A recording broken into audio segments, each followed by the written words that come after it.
और बड़गाम में रख नहीं पाऊंगा। तो उसने कहा कोई बात नहीं, आप फिलहाल लड़ो, आगे देख के क्या होगा। मैं रख नहीं पाया,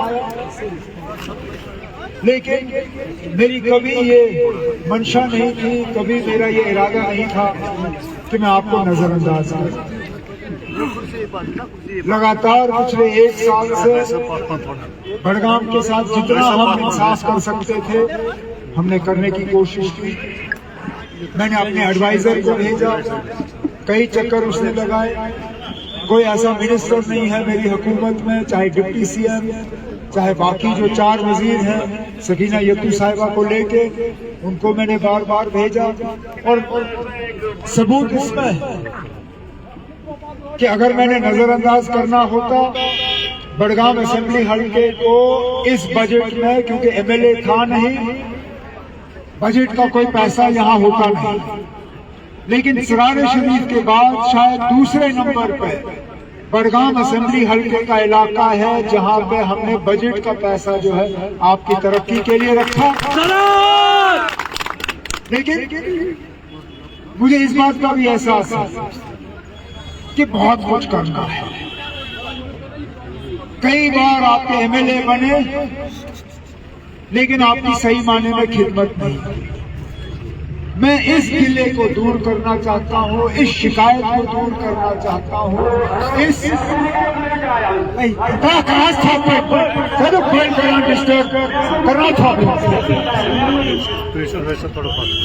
हमारी गाड़ी और हमारा जलसा खराब कर रहा है। मैं ये कह रहा था कि यहाँ आगा महमूद ने आपके एक अहम मुद्दे की बात की। यहाँ आप बहुत पहले से सब डिस्ट्रिक्ट अस्पताल मांग रहे हैं। है ये मांग आपकी सब डिस्ट्रिक्ट अस्पताल का?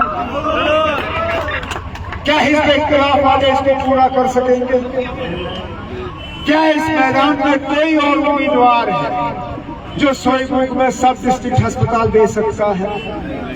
क्योंकि आखिरकार दस्तखत 2 लोगों ने करने हैं। फाइल यहाँ से बनना है और मंजूरी यहाँ से आनी है।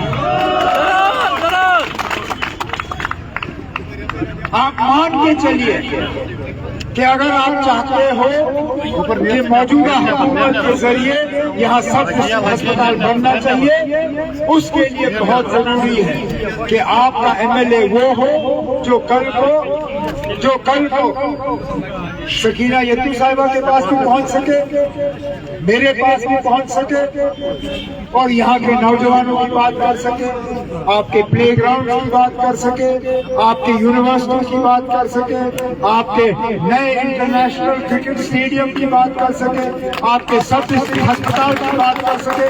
और पूरे मैदान में वो नुमाइंदा सिर्फ एक है, वो नुमाइंदा नेशनल कॉन्फ्रेंस का उम्मीदवार और हमारे सीनियर साथी जनाब आगा सैयद महमूद साहब हैं।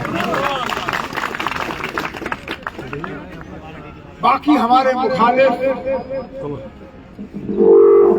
चले हमारे मुखालिफ झूठ की बुनियाद पर वोट मांगने में आती है। याद करिए 2014 का इलेक्शन, यही कलम नवाज वाले निकले थे, एक ही नारा था उनका कि पीडीपी को जितवाओ और बीजेपी को बाहर रखो।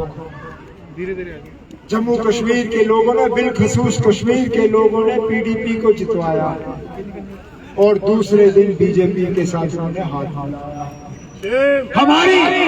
हमारी इतनी खता है कि हमने भी 2024 में बीजेपी के खिलाफ वोट मांगे। आज सारी ताकतें नेशनल कॉन्फ्रेंस को हराने के लिए क्यों निकली? आज तमाम पार्टियों का निशाना नेशनल कॉन्फ्रेंस, मैं और आगा महमूद। क्यों? क्योंकि हम लोग हैं जिन्होंने अपने वादे को नजरअंदाज नहीं किया। हमने 2024 में लोगों से कहा कि अगर बीजेपी को बाहर रखना है, नेशनल कॉन्फ्रेंस की कामयाबी उसके लिए जरूरी है, और हमने बीजेपी को बाहर रखा। आप खुद सोचिए, आज जम्मू कश्मीर में एक इलेक्शन नहीं 2 इलेक्शन है, एक बडगाम में, एक नगरोटा में। जो आज लोग नेशनल कॉन्फ्रेंस के खिलाफ यहाँ बडगाम में उम्मीदवार उतार के मैदान में है, उनसे पूछिए नगरोटा गांव का उम्मीदवार कौन है, पूछिए पीडीपी से। अगर वाकई वो बीजेपी के मुखालिफ है, बीजेपी के खिलाफ उनका उम्मीदवार नगरोटा में क्यों नहीं है? आम आदमी पार्टी, अपनी पार्टी, ये तमाम पार्टियां, इनसे पूछिए अपने पार्टी वालों से, बताइए ना नगरोटा में आपके उम्मीदवार का नाम कौन है? कोई नाम नहीं, क्योंकि नगरोटा में उनका कोई उम्मीदवार नहीं। नगरोटा में मुकाबला नेशनल कॉन्फ्रेंस का और बीजेपी का है, और इसी बात की सजा देने के लिए हमें ये लोग जो है इकट्ठे हो गए हैं, हमें हराने के लिए। लेकिन मैं मुतमईन कि इंशाल्लाह 11 तारीख को आप आगा महमूद साहब को कामयाब करें।